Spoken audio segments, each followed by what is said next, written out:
In this episode, we will be discussing effective negative consequences. So let's begin.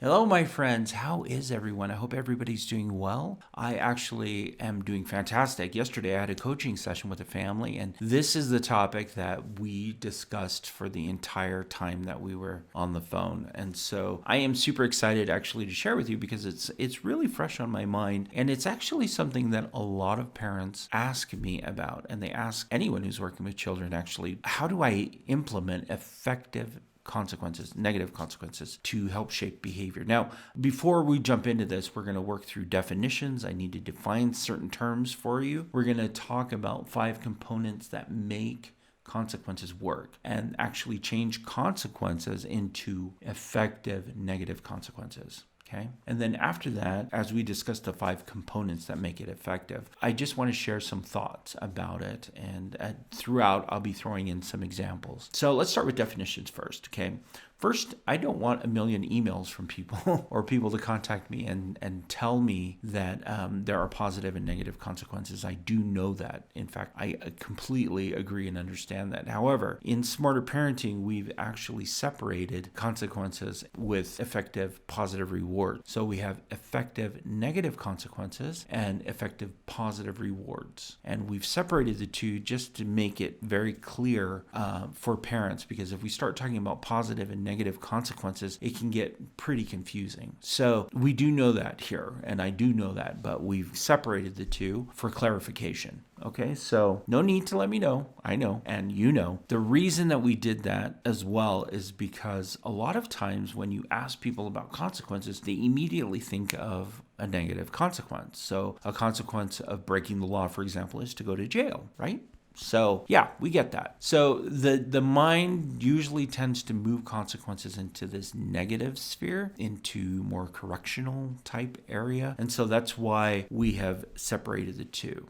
By way of definition, you do need to understand that effective negative consequences and effective positive rewards are so closely linked together that when you listen to this podcast and the next podcast, which is completely on effective positive rewards, you're going to be like, wow, they are connected and they are used together. And in fact, I don't want you to feel like you are only going to be focusing on effective negative consequences, because by doing that, it's a detriment to your child. You need to be implementing both of these in your interactions with your children. So listen to this, obviously, and then listen to effective positive rewards. You're going to find that they serve very different purposes and they address correcting behaviors in your children. Okay. While we're in definitions, I think it's important to clarify that when we're talking about effective negative consequences, what we're doing is we're trying to decrease a negative behavior by implementing an effective negative consequence. The goal of effective negative consequences is to decrease a negative behavior. Where on the flip side of effective positive rewards, we're trying to increase the positive behavior. So one side we're decreasing, the other side, positive rewards, we're increasing. As a parent, you need to know and be able to juggle the two. In fact, you need to know, okay, it's better to focus on this and reinforce a positive behavior, because that will help address some of this negative behavior, because it can work both ways. So we're going to talk about that because I think it's super important to work with you on that. Those are some of the definitions we do need to clarify. I do need to also clarify that there is a difference between consequences and effective negative consequences. Consequences in and of themselves are blanket things. And this is what most parents use. I'm going to give you a consequence. You're grounded. You can't use the car. Those are consequences. Effective negative consequences, which comes from the teaching family model, which is the model that we use. Been around forever, and a lot of people use it around the world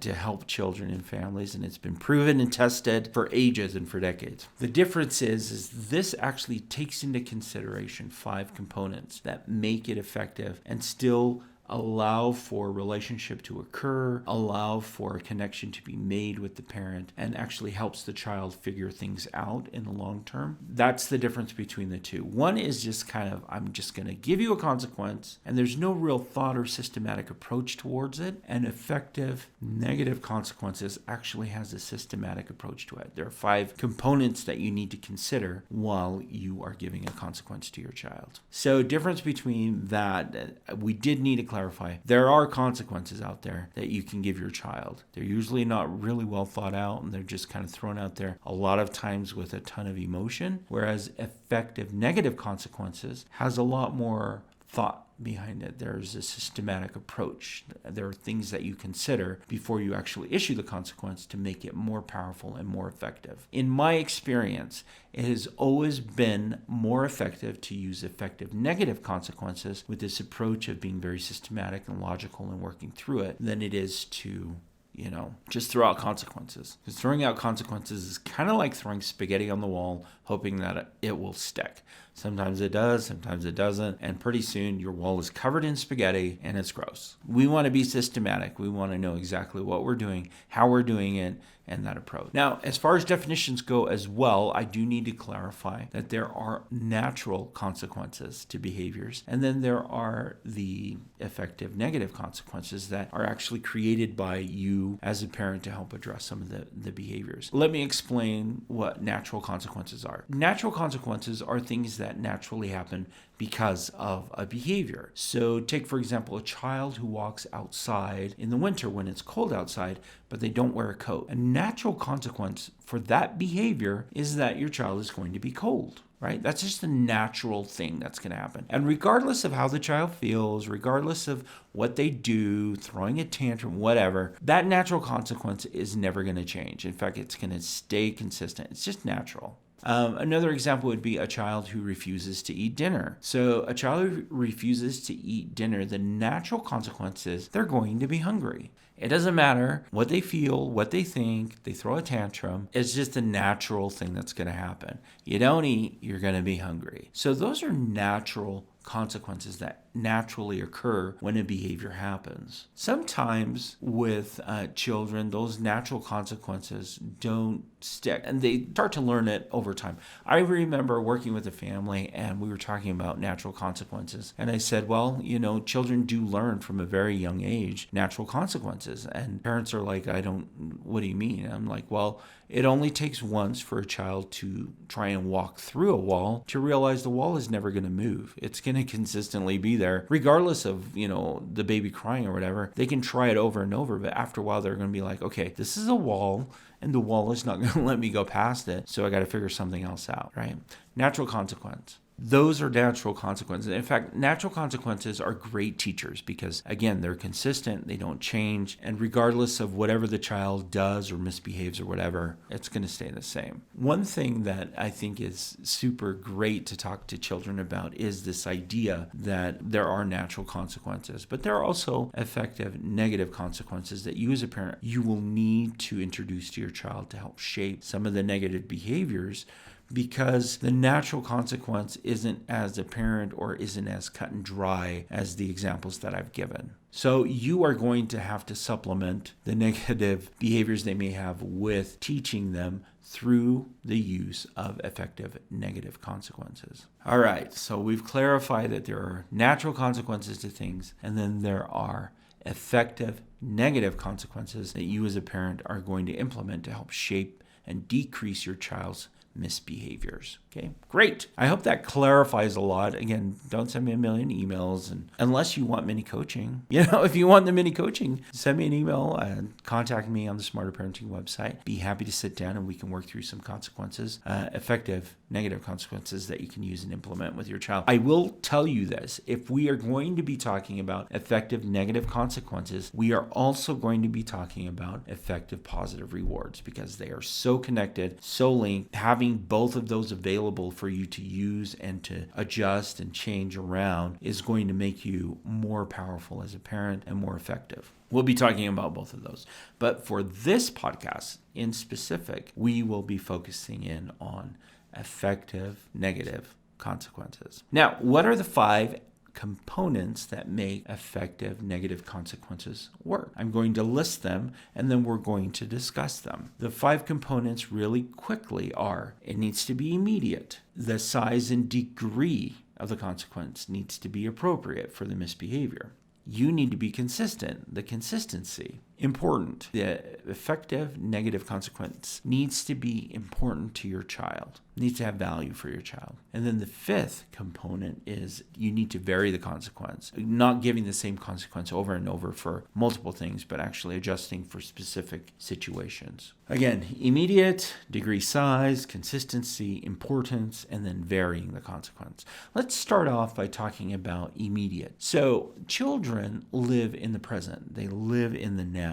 When they have a behavior, connecting that behavior with a consequence actually helps them connect those two things. So they realize, hey, I should adjust this behavior so this doesn't happen. And if you don't do that, then the child may have a misbehavior, and if the consequence comes later, they may actually not even understand how they're connected or why this is happening. I did work with a family that actually issued their consequences once a week. So they had a misbehavior, they wrote down the misbehavior, and then at the end of the week, when the family gathered together, they would issue consequences for the misbehavior. That did not work well for younger children, because for them, they're like, that was 1,000,000 years ago. Okay, it was 3 days ago. That was a while ago. For them, they didn't see any correlation between the two. So what we did was we adjusted it, and we had the parents issue the consequence immediately following the behavior, rather than waiting a week. What that did was it decreased their misbehavior, because they're like, okay, if I behave this way,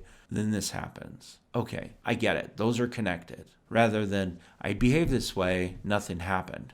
And then finally something happens and they're like, you're talking about that? I don't even remember that. Okay, so it needs to be immediate. The more immediate you can make it, the better off it'll be, especially for younger children, but even for teenagers. Keep it immediate, because that's the complaint a lot of teenagers have. That was 1,000,000 years ago, and I did great yesterday, so why are you punishing me now, right? No. Keep it as immediate as possible, within the same day, if possible. Keep it immediate. Now, the second component is degree or size. The question you should be asking yourself about degree or size is, does this consequence match the misbehavior? Or am I giving a consequence that's too big or too small? So think of Goldilocks, for example. Okay, she goes into the bear's home. She's not comfortable in the Papa Bear's bed because it's too big. Not in Mama Bear's, but then finally Baby Bear's, it was just right. You're going to have to figure out if the consequence is too big. If you're giving a consequence that's too big, your child is going to feel defeated, and they're going to feel like it's not worth it, and they're going to explode. Okay? If you give a consequence that's too small, your child is not going to care. It's going to be like, not a big deal. It doesn't match, and there's a disconnect. If you give one that is just right, the right size for the right type of misbehavior, then your child is going to make the connection and be like, okay, I can deal with this, and it's important to me, and the degree is right for the behavior. Okay, I shouldn't behave that way anymore. I should adjust. I should change up what I'm doing because this consequence is effective. It's working. Parents tend to go on the extreme side. They tend to ground their child for a month. That's pretty extreme. You have to ask yourself, what behavior precipitated that decision to ground my child for a month? And does that behavior match, So that actually leads to consistency, which is the third component. Consistency is, can you follow through with the consequence as a parent? Can you follow through in being sure that the consequence is carried out and completed?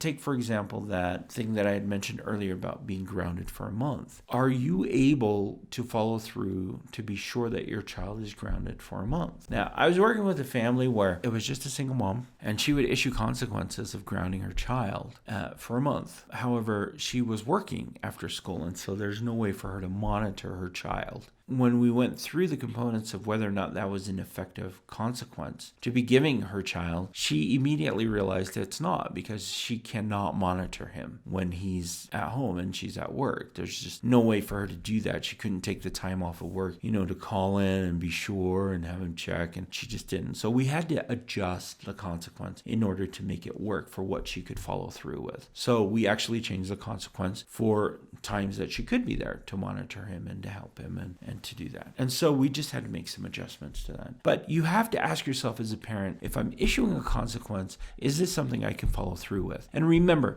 sometimes you issue a consequence, but the consequence is also on you. If you are going to ground your child for a month, in a way, you're grounding yourself for a month. And are you able to follow through with all of that, right? Are you able to do that? Ask yourselves those questions, all right? So that is the third component. The fourth component is this consequence important for your child? Because if they don't care about it, the consequence is going to be ineffective. They have to have some value in the consequence. It has to be important for them to realize, hey, I didn't like that. That's important to me. I don't want that to happen again. So ask yourself, is this important for my child? Is this important for my child to actually start to change their behaviors? That's the fourth component. The fifth component is varying the consequence. This also is a tricky one for parents. A lot of parents that I've worked with usually have 3 consequences that they give out for everything. So misbehavior, small or big, they're just giving out the same consequence. You need to adjust and you need to vary the consequence based on the behavior. And in fact, you can have different consequences for different behaviors because again, you're trying to measure degree and size. Does it match the misbehavior? You're going to evaluate the consistency of your ability to follow through. You're going to evaluate how important it is for your child, and you're going to evaluate if you're going to be able to give it immediately. So give yourself some flexibility and some latitude to adjust the consequences as needed, and that you are not going to be giving the same consequence all the time to your child. You're going to adjust it. And especially as your children get older, you're going to vary the consequence. You're going to adjust it and make it work. So being flexible with the consequences. Now, when you take into consideration all 5 of these components, you are going to be able to structure an effective negative consequence to help change your child's behavior, rather than just throwing out a consequence and hoping that it sticks. We don't want that. We don't want to do that. We want to be very concise and very clear and systematic in our approach. So when I work with families, what I suggest that they do is that we choose one behavior, and then we evaluate what our possible consequences are. Once we determine what those are, we'll take one consequence at a time, and we will go through the 5 components to see if they're a good fit. We'll see if they can give it immediately. We'll see if the degree and size is appropriate for the misbehavior. We're going to see if they can follow through as a parent to be sure that the consequence is completed. We're going to see if it's important for the child, and we're going to see, if it's the same consequence we're giving for everything, or if we need to tweak it. What are some things that we need to do to tweak that and make it work, right? If the parent is able to successfully answer yes to all of those, yes, it's the right size. Yes, I can give it immediately. Yes, I can follow through. Yes, this is important for my child. Yes, I varied it and made it adjustable to the needs of my child. When they can say yes to all 5 of those, then we start implementing that for that behavior. And what they found is by being able to do that and approaching it that way, it takes all the stress out of figuring out a consequence for a misbehavior, and it actually tells them exactly what they need to do and why they need to do it, and it gives them a blueprint.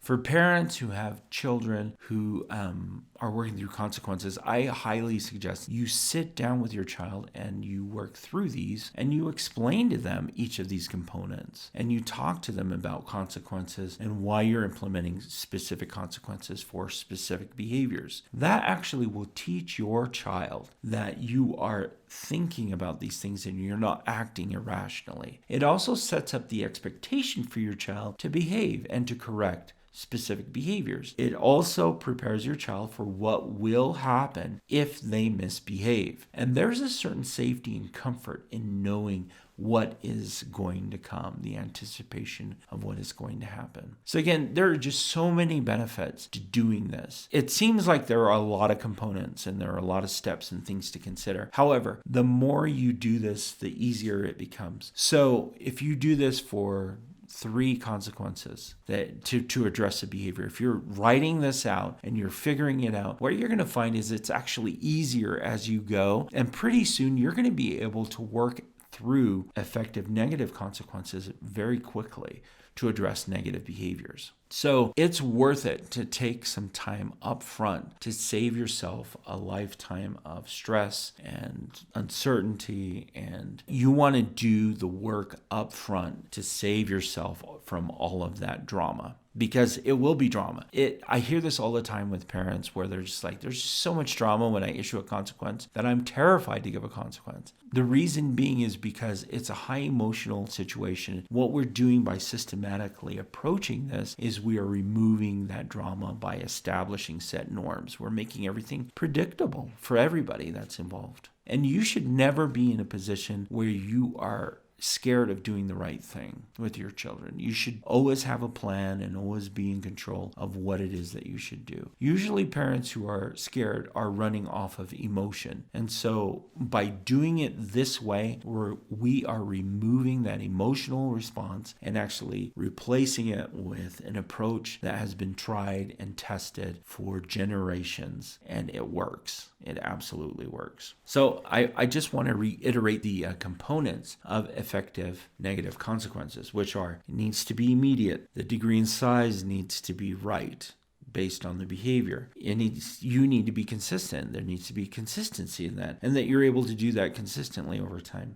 It needs to be important for your child. And then the last component is you need to vary the consequence. And so don't always provide the same consequences for everything. Vary them and be sure that there is some variation in there and adjust them as needed. You will be making adjustments as you go. If you have a consequence right now that you issue to your child, I challenge you to actually go through each of these 5 components. Ask yourselves these questions in order to determine whether or not this is effective. You're going to know whether or not your consequences are effective because your child is going to be able to either adjust and make changes to their behavior, or if it's not effective, they're going to continue doing what they're doing. And they're going to laugh at you pretty much because they're just like, yeah, whatever, I don't care. So again, so much benefit in being able to use this approach in helping to address your child's behaviors. There is just so much to this. And in fact, we're going to get more into this as we discuss effective positive rewards in the next podcast, because effective positive rewards also help shape behaviors. There is kind of this balance between the two where we want to emphasize the positive things your child is doing and also give effective negative consequences to help teach the behavior. Sometimes focusing in on the positives will help decrease some of the negatives, and sometimes helping with the negatives helps us realize that we need to move more into the positive and address the behaviors that way. Both of them are needed. I'm not saying one is more important than the other, but what I'm saying is if you have both and you know how they both work and how they can work together, you are going to be the most powerful parent in the world. I'm going to say the world, because this is the one area where parents struggle the most. They just need to figure out how to issue consequences at work. They struggle with that. And then they become frustrated. And that's when things become really difficult and hard to handle. So I've given you a blueprint in establishing effective negative consequences. And this blueprint will serve you well if you can follow through with those. Again, do not be discouraged that it's a lot of thinking up front. As you do this and you do this over addressing different misbehaviors, you're going to find that it becomes so much easier, and it starts to become ingrained in the way that you think through things, that it'll be very natural. And again, it does provide a sense of security for your child because they know what to anticipate. It addresses future instances where they may be thinking of misbehaving and addressing those as well. And it will give you peace of mind. I cannot tell you how many parents have said thank you for teaching me this, because this actually has taken the stress out of addressing negative behaviors, because they've systematically approached the negative behavior and they know what to do, right? They know exactly what to do. Wow, I have talked a ton about this, but I could talk forever about this. And if you have questions, send them to us. If you want to sign up for a mini session for coaching, I am here. Feel free to sign up on the Smarter Parenting website. I do have to give a shout out to the Utah Youth Village, who sponsors Smarter Parenting, and it allows us to produce these podcasts. So we want you to share this podcast with friends, with family, with anyone who is working with children. as this will be very beneficial to them and also to the children that they work with. We are happy to present this. Thank you, Utah Youth Village, for all your support and help in creating smarter parenting and providing this as a free resource for parents around the world. That's it for me, and I'll see you next time with effective, positive rewards. Bye.